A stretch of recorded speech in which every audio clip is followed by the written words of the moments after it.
이거는 뭐 당연한 거 비슷한 거고 뭐 논리적으로도 이해할 수 있어요. 피고만이 항소하면서 불복 범위를 일부러 했을 때 불복 신청하지 아니한 거는 일단 2심되고 2심되지만 불복하지 않은 것은 2심은 되겠지만 어디서는 끝나요. 상고 단계로 올라가면 2심 판결 선고시에서 끝나요. 운명이 같이 올라갔더라도 그죠? 그러니까 피고가 그 부분에 대해서는 이제 상고를 할 수 없다, 할 수 없다, 그런 이야기를 지금 하고 있는 거예요. 거기에 대해서. 그러니까 그 이론에서 생각해 보면 돼요. 이건 전원합체 결정이긴 한데 민사소송법 자체라기보다는 집행법적인 얘기인데 결정명령은 판결과 달리 선고되고 송달되고 이런 게 아니라 고지되는데 그게 고지돼서 효력이 발생하기 전부터 항고할 수 있는지 여부에 대해서 논란이 쟁점이 됐는데 가능하다라는 전원합체니까 반대 의견도 있어요. 나름대로 논거하에 가능하다 아니다 막 치열하게 싸워요. 다음 사안은 재심에 관한 건데요. 상대방과 을 간의 다툼에 있어서 을의 실질적 대표자인 갑이 상대방과 공모해서 항소를 취하했네요. 이 경우에 갑이 이제 처벌까지 받았는데 나중에 배임죄 등으로 이게 재심 사유에 되는지가 문제됐고 관련된 조문은 451조 1항 5호의 형사상 처벌을 받을 다른 사람의 행위이죠. 근데 이게 다른 사람이라면 보통 상대방과 어떤 내통을 한다든지 하는데 이 경우에 다른 사람의 어떤 행위라고 볼 수 있는지 이 대표자가 이게 문제가 되네요. 그래서 대표자가 당사자의 대리인이 범한 경우에 이 대표자에 해당한다라고 본 거죠. 이 대법원 판결은 실질적 대표자에 해당하는 이 갑을 대리인에 해당한다라고 본 거죠. 그 다음에 항소 취하의 효력을 원심은 인정함에 있어서 인정을 해버렸는데요. 상고심이 그 부분에 대해서 파기환송을 했네요. 그래서 재심 사유가 있다고 판단하면서도 항소 취하의 효력을 인정한 원심은 잘못이다 라고 한 판결입니다. 그래서 대상 판결의 상고심인 대상 판결을 보면 대상 판결은 형사상 처벌받을 다른 사람의 행위가 재심 사유가 되는데 자백에 준해서 이제 항소 취하를 한 이 경우에 있어서 재심 사유가 되고 다른 사람의 행위에는 당사자의 대리인이 범한 배임죄도 포함될 수 있는데 이를 재심으로 인정하기 위해서는 당사자 본인에게 기속시키는 것이 절차적 정의에 반하는 도저히 수긍할 수 없다고 볼 이런 사안이다. 이어야 된다. 라고 하면서 이 경우에 재심 사유가 된다라고 받고 항소 취하의 효력을 이제 인정했던 원심을 파기를 해서 환송을 했습니다. 그래서 절차적 정의에 반하게 되는 이런 실질적 흠이 발생한 경우에 해당한다라고 봤죠. 그래서 원심이 이게 항소 취하의 효력을 인정한 것까지 들어가서 이제 파기 환송을 했습니다. 이해할 수 있는지요? 대상 판결은 배임죄로 유죄 판결을 받았다는 것만으로는 충분하지 않고 이 배임 행위에 가담돼서 이제 그것이 당사자 본인에게 기속시키는 것이 절차적 정의에 반하여 도저히 수긍할 수 없다고 볼 정도로 대리권의 실질적 흠이 발생한 경우를 요구하고 있다는 점이 특색입니다. 참고하십시오. 그 다음에 특수한 절차로서 이 경우는 가장 최근 거네요. 이번 2월달. 여러분이 지급명령 같은 거 잘 안 보죠. 지급명령의 개념은 알아요?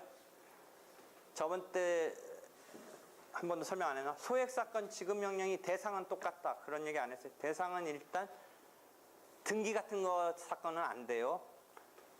금전지급 청구라든지 대체물 해당하는 그런 청구의 대상인데, 정식의 이제 지급명령은 변론을 열지 않고 신청자, 즉 채권자, 돈 받을 자, 소송을 친 원고에 해당하는 사람의 신청자 말대로 갚아라라고 지급을 명령해요. 명령이란 용어를 쓰는데 결정이에요. 그 성질은 판결결정 명령할 때 결정. 날리면 역시 여기도 어떤 테크닉이냐? 변론을 열지 않으니까 아는 채 이주일을 보는 거예요. 그래서 이주일 기다려서 반발이 나오면 소송으로 가는 거예요.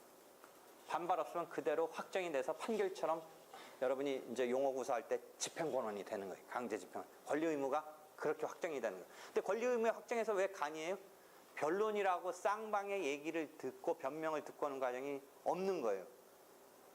그러니까 원고에 해당하는 신청자의 주장대로 날리는 거예요. 그냥 그 지급명령 자체의 요건만 흠이 없으면 실질을 보는 게 아니에요. 그 말대로 갚아야 된다라고 너 갚아라라고 날려요. 채무자한테, 피신청자한테. 그럼 피신청 뜬금없지 않느냐? 뜬금없으면 이의를 하라는 거예요. 2주일 이내. 이의하지 않으면 그대로 확정돼요. 아까 그 2주간 이의하면 확정된다는 그런 테크닉은 아까 그래서 내가 했잖아요. 화해 권고 결정에서 그 테크닉을 써요. 소액 사건 중에도 지급명령 비슷하게 이행 권고 결정에서 그 테크닉을 써요. 그러니까 우리가 돈 빌려주고 못 받는 것은 우리가 어떤 재판을 생각한다면 치열하게 빌린 적 없다든지 갚은 적 있는데 왜 갚으냐라고 치열한 싸움을 상정할 수도 있지만, 또 우리가 주위에서 보는 건 뭐예요? 빌려갈 때 빌려갔지만 지금 형편이 안 좋아서 못 갚는 거지, 빌린 거 부정한다든지 그러지 않은 게 더 흔한 싸움일 수 있잖아요. 우리가 주위에서 보는 거. 그런 경우는 사실은 다투지 않는단 말이에요. 그 사람이 다투기는커녕 오히려 만나기도 꺼려서 잠수 타고 안 만나려고 하지, 뭐 와서 뻔뻔하게 뭐 다투지 않는다, 이런 상정에 상황이 많이 있다라고 생각한다면 그런 거는 오히려 지급명령을 신청하는 게 간이하다라는 거죠. 채무자가 다투지 않으리라고 보이면. 한편 채무자가 다투리라고 보이는 경우라면 오히려 소송으로 직접 가서 싸우는 게 낫지, 괜히 이거 거치는 꼴이 될 수도 있어요. 그러니까 채무자가 다투지 않으리라고 보이면 간이한 수단이 돼요. 그냥 변론이라는 개념이 없어요. 불러서 변명을 안 들어요. 그냥 그대로 날라가요. 갚아라. 그래서 이의가 없으면 확정돼서 판결처럼 효력이 있어요. 그런데 자, 기판력까지 있느냐 보면서 이제 여러분 보면 거기가 하나 쟁점인데, 기판력이 있으려면 내가 계속 얘기하잖아요. 내 이론에 의하면 너무나 당연하게 풀리는 문제. 자기가 그 결론에 이르기까지의 다툼의 과정에 자기 변명에 자기 하소연의 과정이 있어요, 없어요? 이건 물론 이의하는 기간을 줬다라는 게 하소연할 기간을 줬다라고 볼 수는 있지만 그건 무시하고 없었잖아요. 그러니까 기판력이 인정되겠어요, 안 인정되겠어요? 인정 안 되는. 거기서 딱 이해를 해보면 돼요. 그러면 확정된 지급명령은 집행을 할 수 있는 집행권한은 되지만, 집행력은 있지만 기판력은 없다는 얘기가 나오는 거예요. 되겠어요? 그럼 소액사건과 이 지급명령은, 소액사건 중에 이행공고결정은 유사한 제도인데, 하여튼 소액사건은 판결 절차이고 변론이 있는 거예요. 변론은 있고, 다만 금액적으로 2천만 원 이하의 금전 기타 대체물. 금전 기타 대체물이라는 것은 지급명령과 소액사건이 똑같아요. 소액사건 자체는 심플한 절차이지만 판결 절차예요. 그 속에 들어가 있는 이행공고 결정이라고 지급명령처럼 소액사건은 자기가 선택해서 내는 게 아니라 금액적으로 대체물 금전 청구가 500만 원이면 소액사건으로 처리해 주는 거지 자기가 택하는 건 아니에요. 그렇게 가는데, 들어갔을 때 법원이 이거는 곧바로 이제 재판 절차로 가는 것보다는 이행권고 결정으로 한번 날려보는 게 좋겠다면 그 속에서 이행권고 결정을 날려줘요. 대부분 이행권고 결정을 일단 날려줘요. 그럼 이행권고 결정에 대해서 똑같이 2주일간 이의를 하지 않으면 그게 판결처럼 집행을 할 수 있는 그 결론이 되는 거예요. 권리 의무에. 그러니까 이행공고 결정도, 소액사건 속에서 이행공고 결정도 집행력은 있지만 기판력은 있다 없다면 이제 내 논리에 의해서, 아 이거 함정 없으니까 그대로 얘기해. 이래놓고 또 반전해서 이상하게 얘기 안 해. 기판력 함정 없다니까. 기판력 긍정한단 말이야? 없어야지. 왜냐면 이행공결정은 소액사건 자체는 간이한 거지만 판결처럼 뭔가 변론을 여는데 그 소액사건 속에서의 이행공고결정이 대부분 그냥 한번 날리는 식으로 처리되는 게 많은데 그 속에서 이행공고결정은 기판력이 없어요. 교과서 보면 그렇게 되어 있는 거를 내가 지금 말하는 대로 이해하라니까. 되겠어요? 되겠죠? 그래서 그렇게 된 거예요, 지금. 그런데 이게 이제 그런 개념까지 됐어요. 다만 지급 명령은 대상은 금전기타 대체물이지만 2천만 원 이하냐 아니냐 대상이 없어요. 그건 또 차이예요. 그러니까 1억 5천만 원짜리도 금전적인 청구만 써먹을 수 있어요. 그러니까 1억 5천만 원짜리 금전적인 청구가 상대방이 내용을 다투지 않으리라고 보이면 한 달 만에 지급 명령 신청해서 집행권원을 한 2달 만에 만들 수가 있어요. 2주일만 기다려보면 되니까. 이해되겠죠? 그러니까 그 수단을 쓰는 게 적절할 수 있는 사건이 있는데 다만 상대방이 다투리라고 보인다면 어떻게 본다면 괜히 직접 간 것보다 못한 이런 상황도 있을 수 있다. 이의가 나오면 어떻게 한다? 소송으로 간다라는 거예요. 소송으로.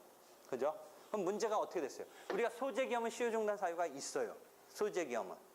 그러면 지급명령 신청한 사람은 이거 소재기업이냐 아니냐에서 아까 말대로 다툼이 있을 거냐 아닐 거냐가 하나의 변수겠지만 혹시 이거 시효가 이제 임박했는데 이거 거기서 이제 혹시 이게 소송으로 가는 거는 이제 뭐 시효가 중단된다고 알고 있는데 이거 지급명령 신청하는 거를 쓰고는 싶은데 혹시 그게 좀 불안할 수는 있지만 가능은 해요. 시효 중단 사유가 돼요. 근데 이게 이의가 나오면 지급명령을 법원이 일단 잠정적으로 신청자인 채권자 말대로 보냈는데 이의가 나오면 이게 실효가 되는 거예요. 지급하라는 말이 실효되고 소송으로 가는 거예요. 이제 다시 원점을 가서 싸움을 하는 거예요. 다만 그걸 이제 이의가 나왔다고 해서 이제 없었던 거로 하고 당사자가 다시 원고가 돼서 소송을 내야 되는 그 과정을 이렇게 연결시켜 준 거예요. 법원이 알아서. 이의가 나왔으면 원리대로 생각한다면 이제 그게 결국 허탈한 일로 끝난 거 아니에요. 의미 없게 끝난 거고 그 다음에 이제 억울하면 다시 소송 내야 된다는데 그렇게 이행하게 시켜줬어요. 그러니까 무슨 문제가 되냐면 지급명령 신청한 건 시효중단 사유가 되는 건 맞는데 그래서 했는데 이의가 나와서 실효가 돼요. 지급 철하라는 그 자체가 실효가 돼요.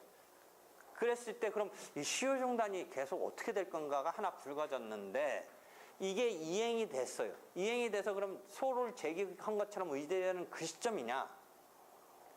조금 실효는 됐지만 애초에 낸 것대로 해줘야 되느냐? 애초에 낸 대로 해주라. 이해되겠어요? 애초에 낸 대로. 되겠죠? 지급명령을 신청한 때. 지금 이걸 내가 뭐 그냥 결론만 얘기해주면 심플한데 왜 이 앞뒤 얘기를 해주냐면 여러분이 지급명령 이런 걸 잘 안 보는데 이기에 통해서 개념이라도 알아두라는 거죠. 그렇죠? 어떤 건지. 여기까지. 다 됐네. 더 없네. 없어. 질문. 수고했어.